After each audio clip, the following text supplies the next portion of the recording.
Dreaming of the Prophet. Prophet of God, Muhammad sallallahu alaihi wasallam, may peace and blessings be upon you. Peace and blessings from the heart of this pitiful delinquent. And if you turn me away, I have no grounds to complain. I know that I am a man who is frivolous, malevolent, and trivial. I deem myself entirely contemptible. So if you ignore me, I understand. In fact, perhaps that is exactly what you should do. Yet you never turned a single soul away, especially when this soul, with your love, is entirely at peace. Truly, God and God's angels extol their blessings upon you. O ye who believe, invoke blessings upon him and give him greetings of peace.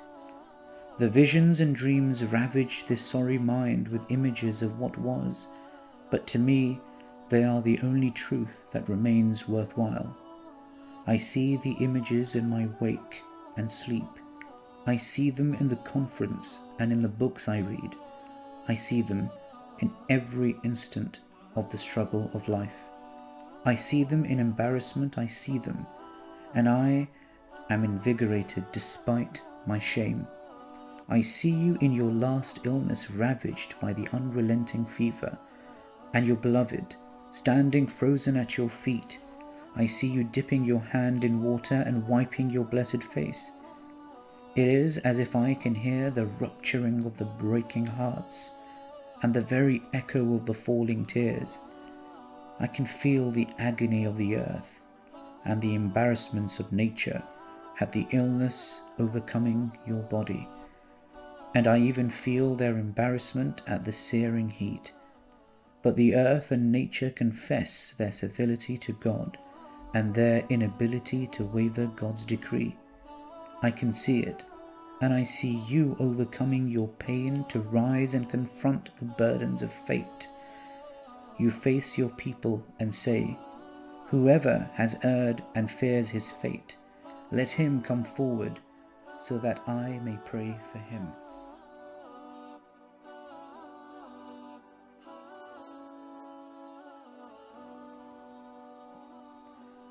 Among those who rise is a man who tells you, "I am a liar and a hypocrite, and there is no sin that I did not commit."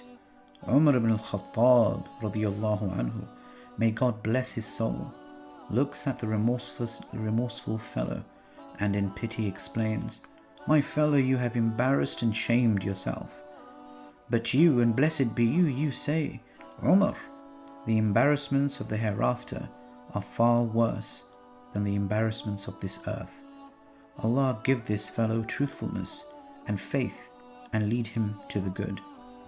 In embarrassment I confess my love, and yet my longing draws me near. I should absorb my shame in silence, but I feel that I will combust if I do not speak. What I want is impossible and even preposterous, but since childhood this has been my singular dream. I want the laws of nature to break. I want history to revert, and I want to spend a single day in your company. I want to hug your hand, kiss your head, feel your heart, and implore you to pray for me.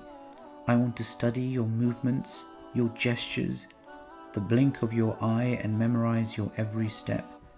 I want to imbue every cell in my brain and every nerve in my body with a sense of your balance and dignity. I want to mend my heart by fully absorbing your beauty, and then rebuild my faith in humanity. Yet I know that if the earth and nature could not pause to grant you relief, history will not revert, and I will have to go on living in my visions and dreams. In the mind of my dreams I can see Thoban, your charge and your friend, his face darkened with dismay. You noticed, and thus you asked, "Thoban, what disturbs you?" Thoban gave the answer that lives in my heart, "Prophet, I am not ill, nor in pain. It is just that when I am not with you, I miss you terribly until I see you. Then when you mention the hereafter, I fear that I will no longer see you because you will be in the highest levels of heaven. And if I enter heaven, I feel I will be at a lower rung. But if I do not enter heaven, I will not see you at all. My Prophet, Thoban deserved a revelation. But what do I deserve when I see you with the eye of my mind and the love of my heart? I console myself, for in Bukhari it is reported that you said, a person in the hereafter will be with whom he loves. But what possible claim do I have when I am such an insignificant newcomer at the tail of so many great others? I confess my love to you, my Prophet, but my love is not a eulogy of enchantment and idolization. It is the love of the assiduous engagement, the love of conviction, of reflection, of study and examination. I want to study your trials and tribulations, your strength, your power and patience, your intricate balance and unfathomable beauty.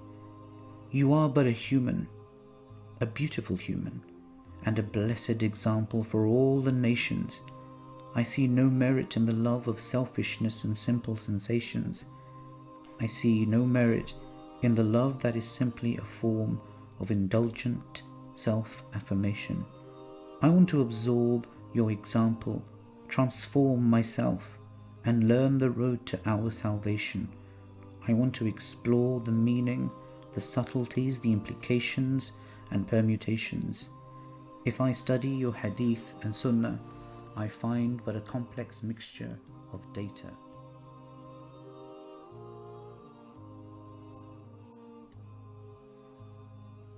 It is the heart and mind that places this matrix of data on a bed of beauty. It is the heart and mind that weaves its morality. It is my vigilant heart and probing mind that engage you in my dreams and guide my sensations. I see you after your migration with your camel leading the way. It picks the spot where the mosque in Medina is destined to be, but the land belongs to two young men, and they insist that the land is a gift. But you insist on paying them just and full compensation. You did not take the rights of people for granted. You did not pretend that the ends justify the means. You treated your people with dignity, and with dignity they learned to live free of fear. After the hardship and homesickness of migration came the affliction of disease. Both Abu Bakr Siddiq radiyallahu anhu and Bilal ibn Rabah radiyallahu anhu fell ill with malaria, and when Aisha radiyallahu anha would nurse them, they would lament their homesickness in poetry. I see you praying that God would replace the hardships with ease. I see you imploring God that Medina would become the land of the free. It came true, my Prophet, but today we continue our migrations, chased by our fears. Our loss of dignity has become an unrelenting moral disease. I see you, my Prophet. Your gaze to the ground is longer than the sky, ever reflecting, adorned by humility. I see you in your dignity. If a newcomer arrives, you move quickly to give them a seat. I see you quick to smile, quick to greet, neither harsh nor offensive, rarely angry. If you did become angry, you simply turn your face away in silence. I see you generous with praise, never castigating or disparaging, averse to conflict, and averse to comfort, always rising to the challenges of history. I see you in the day of Badr with Ali and Abu Lubaba radiyallahu anhuma by your side, alternating the ride on one camel on the way to battle. Ali and Abu Lubaba radiyallahu anhuma offer you their turn on the camel, and you exclaim, "You are not more capable of walking than I, and I need God's blessings no less than you." At the end of the battle, in the midst of your happiness and God's victory, you learn that your beloved daughter, Ruqayya radiyallahu anha, died, succumbing to disease, And so victory mingles with calamity, and the blessings and tests of God never cease. So many tests and so many blessings. I reflect upon your remarkable balance. After the battle of Khaybar, and during the ecstasy with God's victory, your daughter Zainab radiallahu anha takes her last breath as you sit close by. You comfort your son-in-law and now motherless granddaughter, and bury your daughter with your own hands. After the expedition of Tabuk, you returned home to find that Kulthum radiallahu anha, your daughter, had died. You console her husband, bury her, and dry your tears. Truly the tests of God never cease. Then honored with the Lord's victories and tears.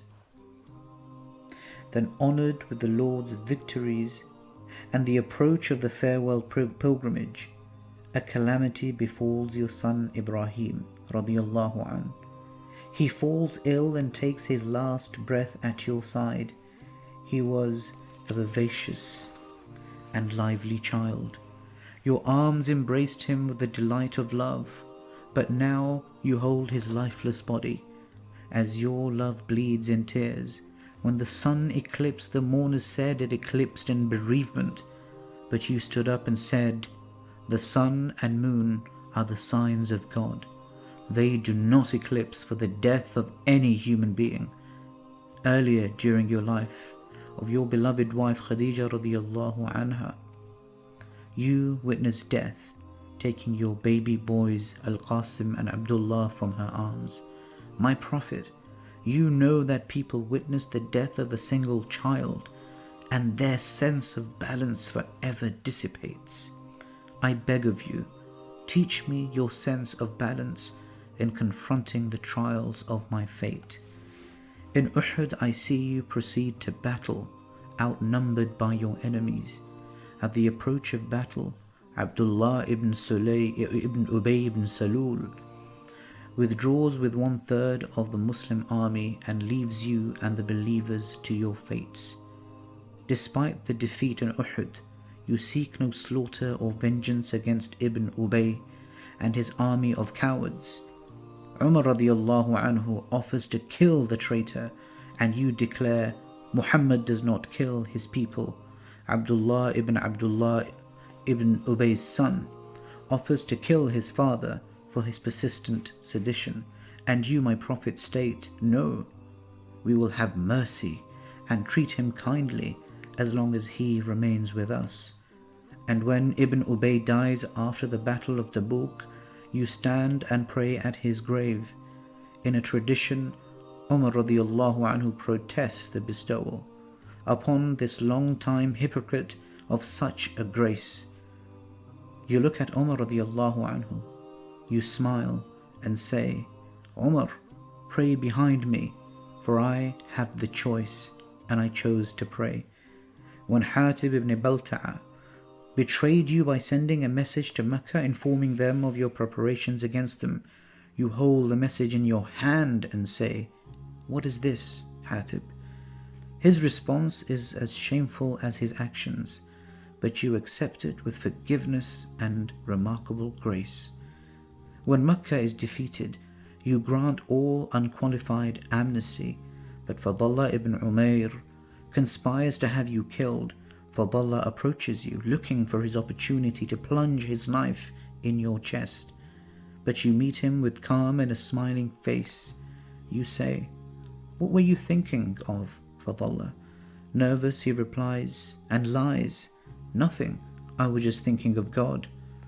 You laugh kindly and say, Fadallah, seek God's forgiveness and abandon what you intended to achieve.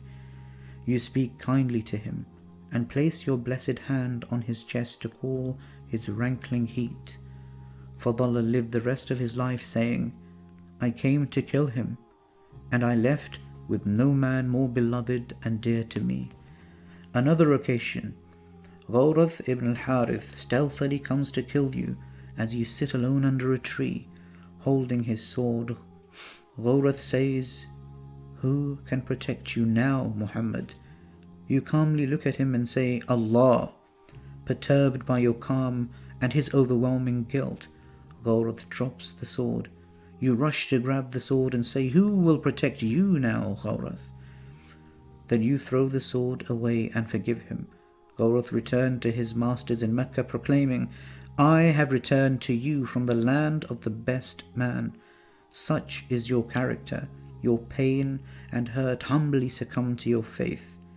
Even when your companions tell you that they have suffered at the hands of their enemy and ask you to pray against them, you respond with, "May Allah guide the people of Thaqif." In Uhud, with your blood mingled with the blood of your companions, you are told, "If you would pray to God to curse the people of Mecca, God would answer your prayers." You wipe your blood and proclaim, "I was not sent to curse people. I was sent as an inviter to the truth and as a mercy for the people. May God guide my people, the people of Mecca, for they do not know."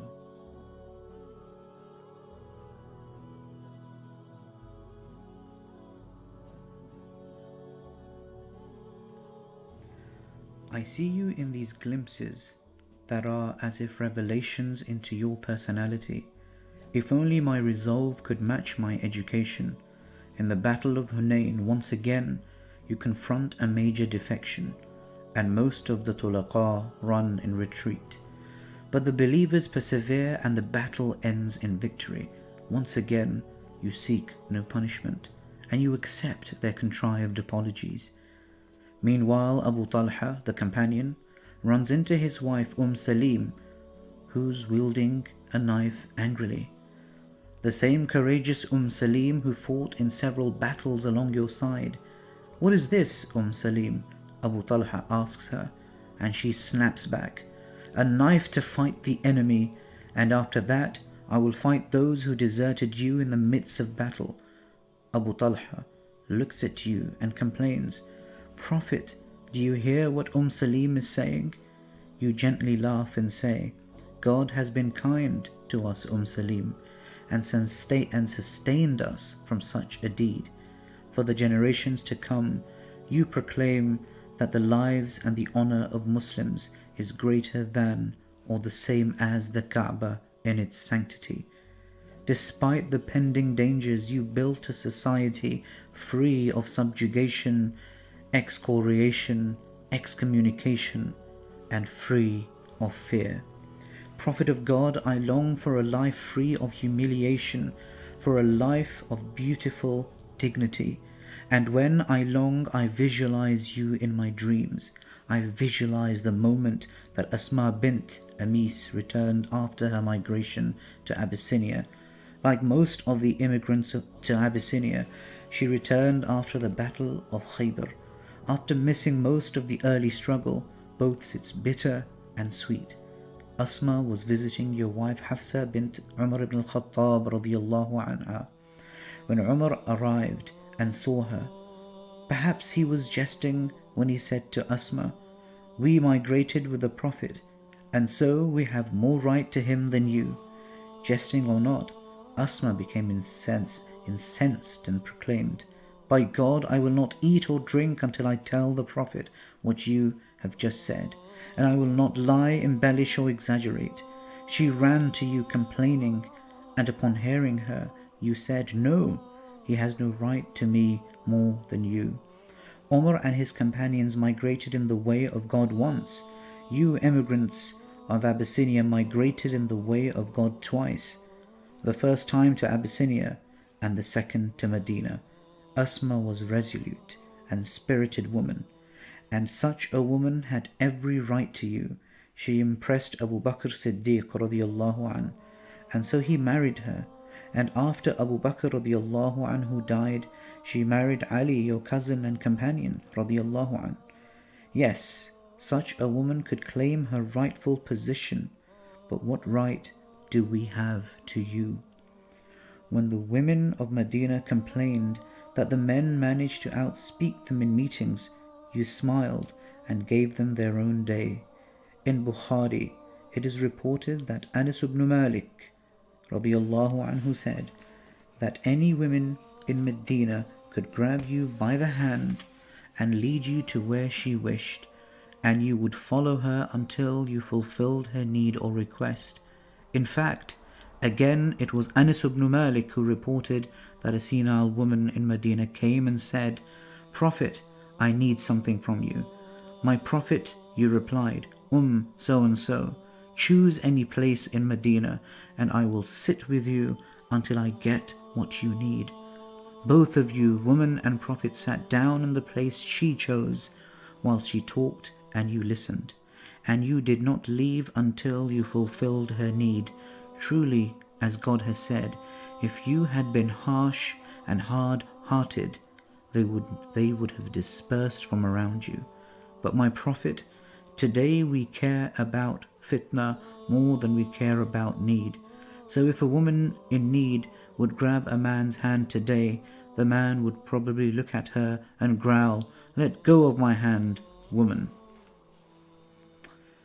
When Umar radiallahu anhu heard that your wives argue with you and lose their balance, he came protesting that women are bound to learn to defy their men. Your response was a beautiful smile, a response more telling and more eloquent than 1,000 words. Your smile, your magnanimous smile, your smile was the earmark of your balance, your dignity, and the blissful essence of your soul. Your smile melted hearts and was more effective than any possible bay'ah that could be given. Jarir ibn Abdullah said, "Since I became a Muslim, I never felt neglected by the Prophet, and whenever he would see me, he would smile at me. When a man attempted to kiss your hand, you smiled and pulled away while saying, 'Do not do that, I am one of you.' When someone in your household would call upon you, you would smile and respond, 'At your service.' In fact, you did serve your family."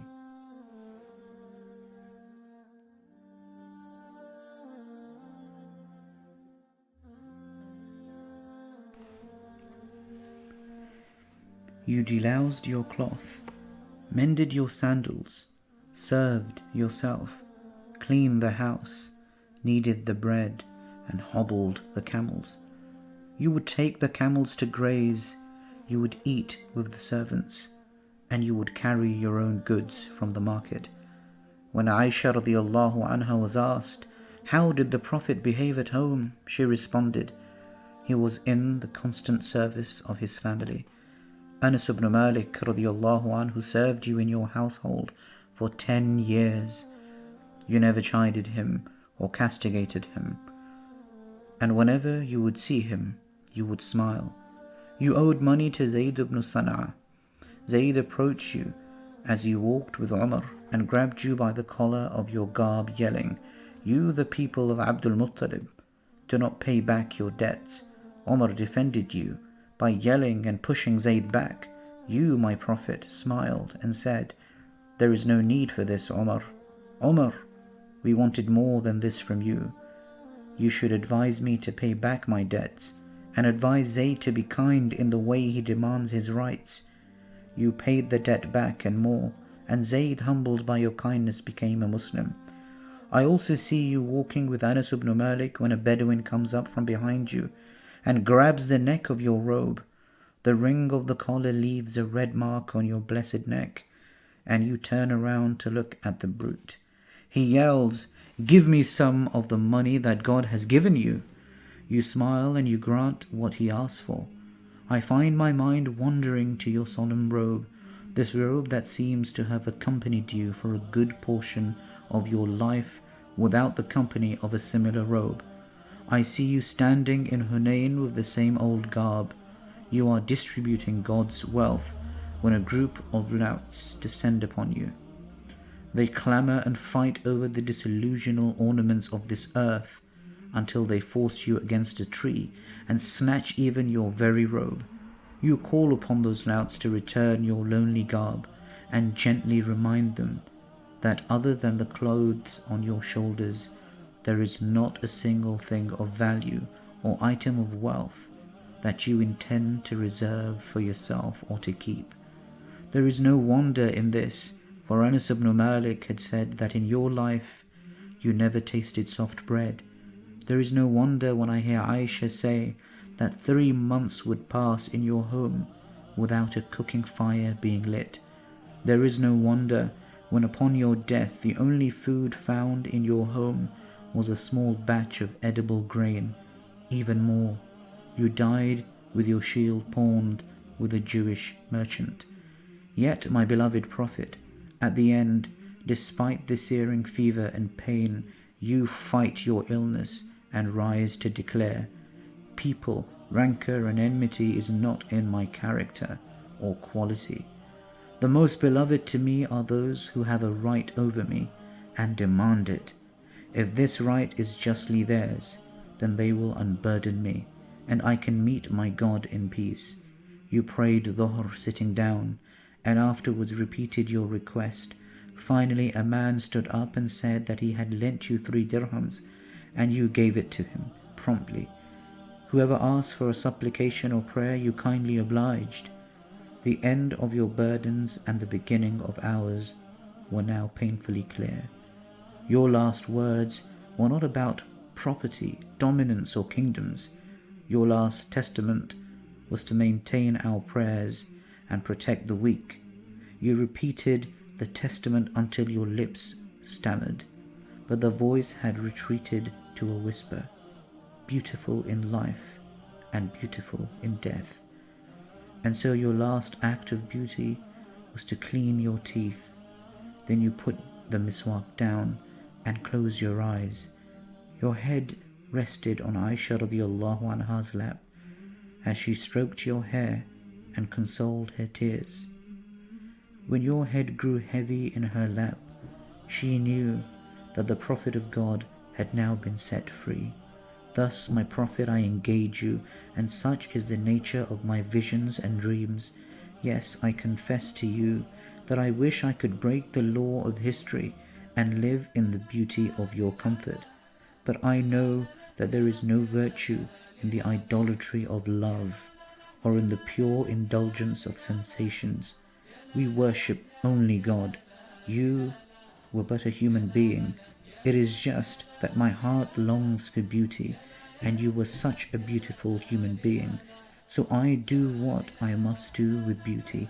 I engage it and absorb it in the pulse of my heart, in the folds of my mind, and in every fiber of my being. Beauty, my Prophet, becomes my vision of life and my singular dream.